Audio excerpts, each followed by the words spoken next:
Greetings, everyone. This is Instructor Mustafa coming from MedJ International Services, located right here in the District of Columbia.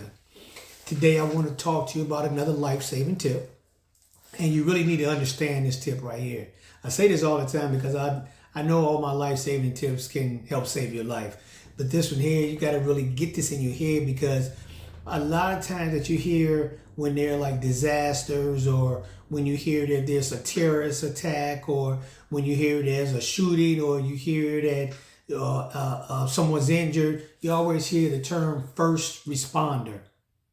First responder. And that term really is, applicable for law enforcement, military, medical professionals, etc. But I'm here to tell you that's incorrect. They're the second responders. Because when you, and I'm talking about you, when you're in it, you may be in it by yourself. You become the first responder.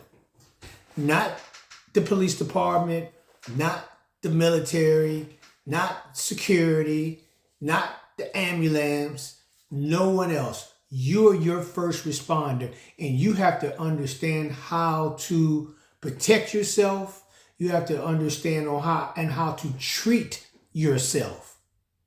If there's a medical emergency, you should know first aid, AED, and CPR. You should know, everyone should know these. That's the basic. That's just the basics.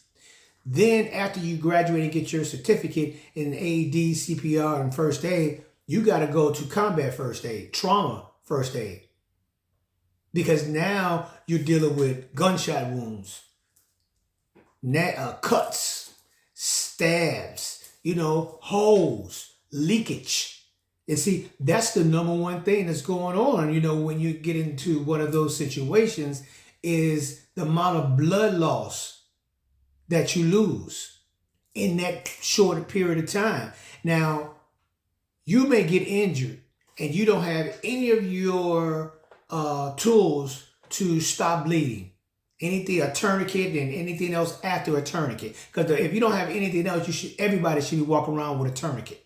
Everyone should walk around with a tourniquet. And I'm going to do another, I've done a video on medical supplies, but I'm going to do another one just on how to operate a tourniquet. But everybody should have at least a tourniquet, to stop the bleeding, and depending upon what extremity it is. And everyone should know on what to do, how to chest, how to stop bleeding, whether it's in your upper torso or at another place where a tourniquet can't stop blood flow. So you need to know these things. And if someone is trying to harm you, you can call the police, of course you should, but they gotta come.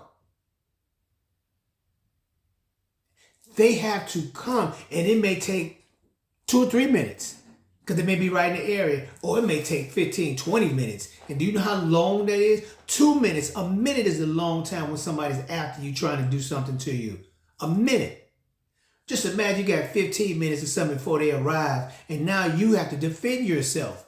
But do you have the tools to defend yourself? Are you a licensed handgun carrier?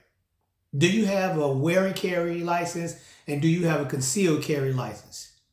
Period. Okay? Now, if you don't have those things, do you have a knife? Do you have pepper gel? Do you have any kind of, let's say, a taser? Do you have any kind of, what do you have to defend yourself? Are you in shape? Can you run? Because that's what you want to do if you have to. Forget all the fighting and all that sort of stuff. Ain't nobody trying to do all that fighting if you don't have to. But if you have to, you strike first, strike hard, strike fast. Eliminate the target, eliminate the situation immediately. All that talking and all the rest of that, you don't have time for all that, because they're taking you to a level where you need to defend yourself and you're fearing for your life. So when that comes, and that mindset is there, and you're in that kind of zone, then you must do what you have to do immediately. No hesitation, because you're in the right, you're protected. So when the police come and you've done what you had to do to that individual, first of all, you don't say nothing. Second of all, you let your lawyer talk to you. But you fear for your life, and you had to do what you had to do. Now, on the flip side, if you got a knife or you got a pepper gel or something like that, first thing is you want to get them and get them off of you and get and run. Now, how long and how fast can you run? And what shape are you in? If you're running from someone or somebody's, can you jump over that fence? Can you climb that wall? Can you get up that tree? Can you climb underneath the little, maybe a fence? It may be some type of system where water travels through. I forget what you call the, it slips my mind right now, but you can crawl in and out of these particular things and, water comes through and, it's a flowing system. Can you crawl through there and then get up and run again? See, these are the questions that you have to ask yourself. And see, this is what I talk about life-saving information, because the majority of the nation is obese, morbidly fat, overweight, plump, big. That's the majority of the people, and the majority of the people are out of shape. You can say 75% of the people are out of shape. You give the 25% because you got hardcore people that's 3%, 4%, 5, 10%, they go at it. Then you got another core group and stuff, go at it, but don't go at it as hard. So you have levels, but they're in shape. But the rest of y'all, see, y'all in the world of trouble. Y'all in the world of trouble because you got to run. That's what you want to do, run, because you don't want to be standing fighting toe-to-toe with nobody. You want to do what you got to do. You want to hurt that person. You want to go. Now, if that person has a weapon, now you want to take the weapon away from the person. Now, if you have to terminate the person, you terminate the person because the person has produced a knife. The person has brandished a firearm. So now you're ready.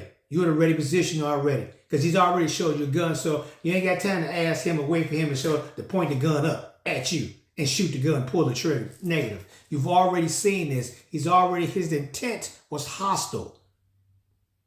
In the beginning, he was attacking me verbally. He was saying things that I fear for my life for the things that he said. Ready yourself. But if you can back up and get away, then back up. Don't let your ego in your life. And I'm talking about in your life in a whole lot of reasons. I'm talking about in your life from a physical perspective and from, an emotional perspective, because you're going to get locked up. Now, your whole cycle is not, you're not deceased, but you're limited in your movements now because another group of people control what you do and how you do what you do. Forever long, or how long that you're there under their control. Got to think. Got to be emotionally strong. You got to be ready. So you have to see these things. You have to practice these things. So work out. Work out.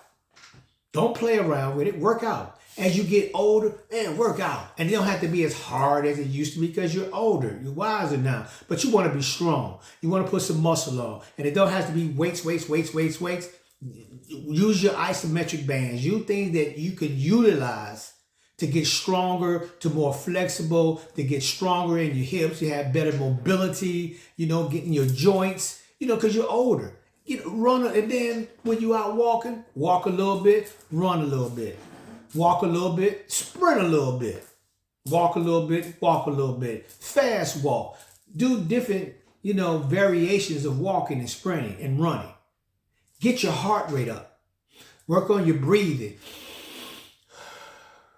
In through your nose, out through your mouth. Open up your diaphragm. Get some oxygen in your body. You got to think about, because you're the first responder. And if you got to move, you got to move. And if you can't move, you're going to be a victim. Because if something's coming at you or coming after you and you can't move and get out the way or hide deep enough for them not to find you, they'll find you. Now you're in a fight. Now, do you have the tools to fight? And what if they can't fight, you can't fight? What if they're in shape, you not in shape? Who you think gonna, the odds is in their favor. Not anything can happen at any time, because you may get a lucky punch or you may do something immediately that remedies the situation for you, which is you may hurt that person. Because you may have done something, you may have threw something at them, you may have poked them in the eye, you may have whatever, you just got them off balance and you finished them. But if you got to fight, then look, I'm saying you're your first responder. Understand that. Understand the police, they're not coming right away. The ambulance, it's not coming right away. The fire department, it's not coming right away. It's not. Your security, they're not coming right away unless they own the property. And even if they're on the property at that time, if they aren't there, if they can't get from one point to another point before it happens or the encounter happens, you by yourself, regardless. So understand that you're the first responder and understand that you have to take evasive action and defending your life.